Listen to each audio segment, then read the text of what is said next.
All right, guys, so bad news. Shout out the house, just got finished painting it. We were driving down the alley today and someone backed out and hit us while we were driving by.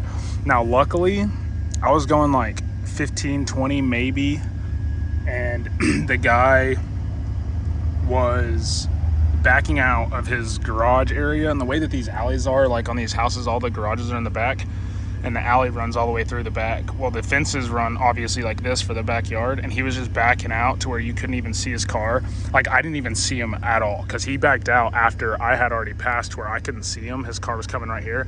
Luckily, the wheel took the brunt of it, so it got hit here barely. I mean, it caused damage, right? Caught right here, messed up this panel. This fender liner's, I mean, it's honestly okay. And then the wheel took the brunt of it. So it literally, I mean, it smoked the wheel. So extremely unfortunate. I thought maybe I might just have to get a new wheel, and then it hit pretty hard. So I knew something was probably tweaked. You can see the fender liner right there is like tweaked a little bit up. It's all scarred and scratched. So I thought we were gonna get lucky, and we are not. My wife drove it down the block. We can kind of go through our neighborhood to the store. She drove it to the store, and it's crab walking basically, to where the back of the car, the back tires, like if you're driving straight, the back tires are cocked because where it got hit. So both rear tires are like this, and the front tires are going straight. So what's happening is it's pulling the ass end like this as it's driving, trying to go straight. So something's definitely jacked up in there, not great. It literally happened this morning, so I haven't had time to take it to a shop or anything. I just swung by, picked up the boys from school, dropped them off, so I thought I'd kind of fill you guys in on this part of it.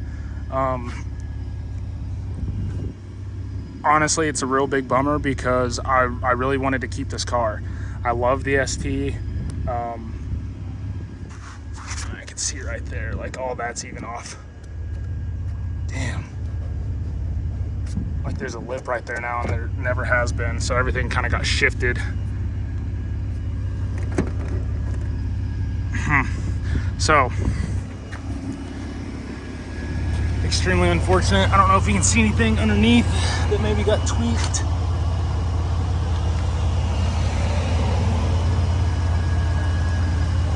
It's hard to tell, but I know it had to have got tweaked because you can kind of see it. The tires even cocked in and like that way a little bit, so extremely unfortunate.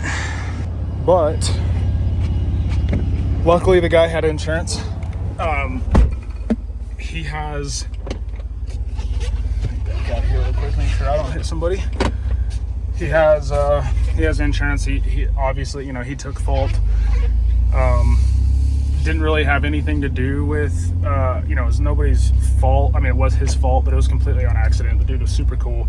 Had my whole family in the car, so luckily it did hit the tire and not like my son's door. We're back in my truck now, but luckily it did hit that and not my son's door, to where,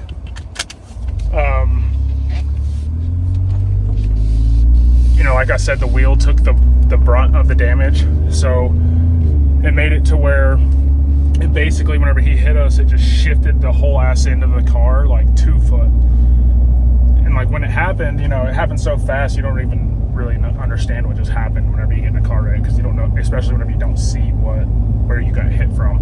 So I was super confused. I was ecstatic that it was a car that that got hit, not a kid running out on a bike, or, you know, God forbid any of that craziness. So the alleyways, I never understand why people drive so fast down the alleyways. I was only going like 15 miles an hour, like extremely slow, and there was still no way for me to react to that. So if that was a kid, I mean, there's just no way. There's no way people can react that fast, even going that slow, whenever you can't see what's coming, whenever it pops out that fast. So if you're going 30, there's absolutely no way.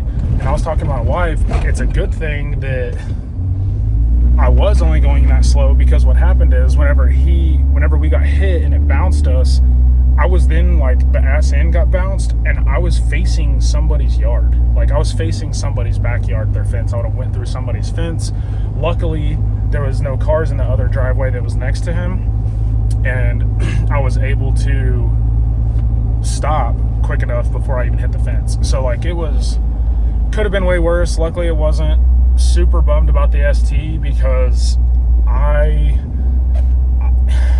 I'm not going to own a car that got repaired like that in the back and be comfortable driving, you know, however fast in Mexico whenever these things can go like, you know, ST will easily hit 140, 150 mark.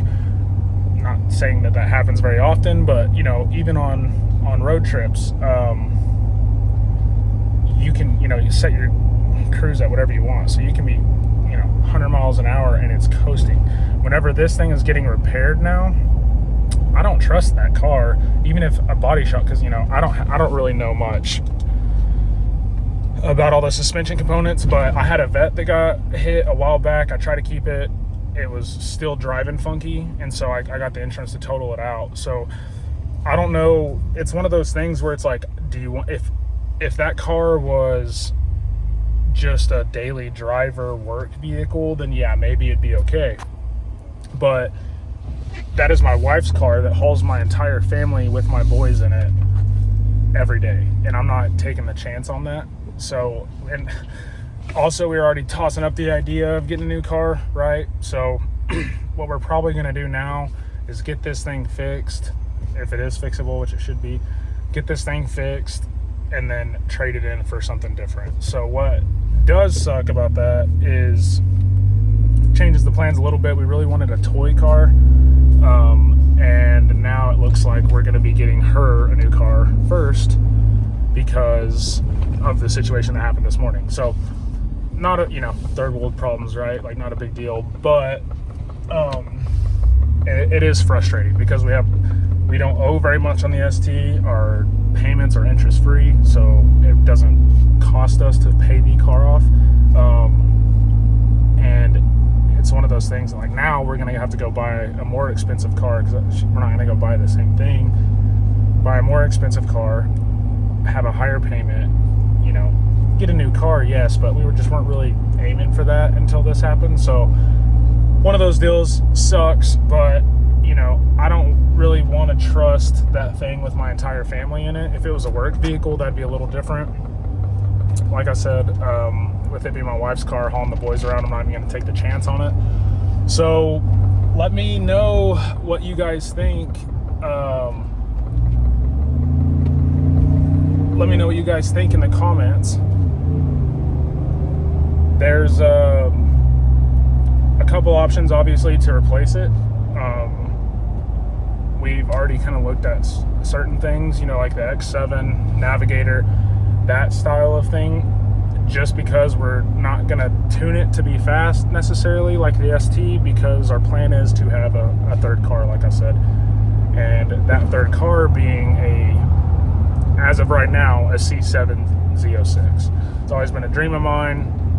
I wanted an M3, like a newer M3 for a while, but honestly, for the same price point or close to it, I think you get more of a car for the Z06, being more power and more like what I want. I want something that looks a little exotic. The M3, people don't even really know what it is,